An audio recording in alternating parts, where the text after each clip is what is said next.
Once upon a time, death wreaked its havoc in a particular city. Babes, children, adults, and aged are dying. It claimed the life of both the short and tall.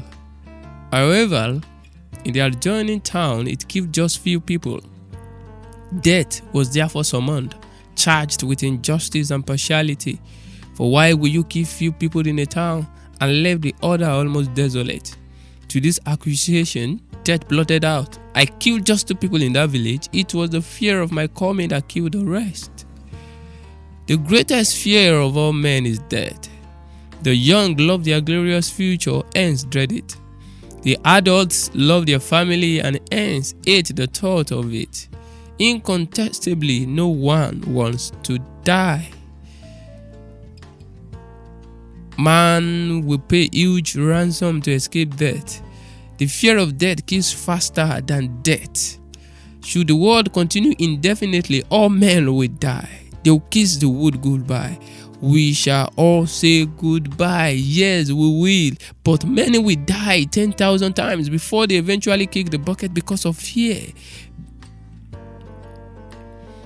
Now, I'm going to try my best as far as possible to demystify the fear of death. By the time you listen to all of these videos, the origin of death. In the good old days, a man of God was called upon for help by the inhabitants of a city. The city was good. Everything about the city was awesome, except for a but. The water of the city was bitter. The man of God asked them to bring him a new cruse and salt. Most importantly, he asked for the source of the water. He went to the source and poured the salt there, and immediately the water became sweet. This shows that bitterness can only be made sweet when its source is addressed. When there is no wood, the fire will go out. No wood, no fire. No fire, no heat. So cast away the scorner and strife will cease. Death immediately will lose its stings over you when you understand its origin. Death has its origin. Man was not created to die. We were not made to die. We were made to live forever because we are a carrier of the life of God. Man previously was like God on the earth. The creator of man gave him an instruction. Our first father, Adam, said, eat every tree, eat every fruit in the garden, except for one, and any day you eat out of it, you shall surely die. Man disobeyed the instruction and ate out of the fruit. Death was the consequence. Man's body became cursed.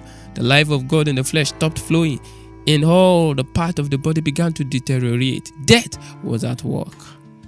So I want you to know at this point that instructions are the guide to life. The lifespan of men begins to drop from 997 to 100, and now people die at 80, and we are rejoicing. He doesn't die untimely. That wasn't a premature death. Dying at 80 is actually a premature death because man was made to live forever. But thank God for the divine plan. Death continued to work in men until God's appointed time came to eradicate death. He sent the young Jewish rabbi Jesus Christ to bruise the head of the engineer of death. Jesus came and died to eradicate death. He resurrected triumphantly over death on the 3rd day. And there was a great cry, grave, where is thy victory? Death, where is thy sting? He swallowed up death in victory. Death now is a defeated foe. The victory of Jesus Christ over death is for all humanity, is for you, is for me, is for everybody, irrespective of your race and nationality. If you are in the flesh, the victory of Jesus is for you.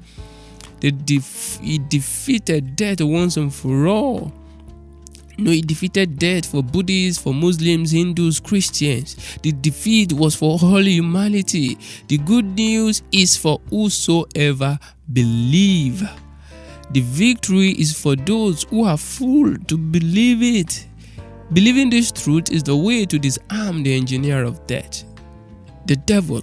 The triumph of Jesus is for all humanity. This is the report I have for the whole world. The report actually is too good to believe, but it is the truth. The devil is already defeated for those who choose to believe he's defeated. The question is, do you believe this?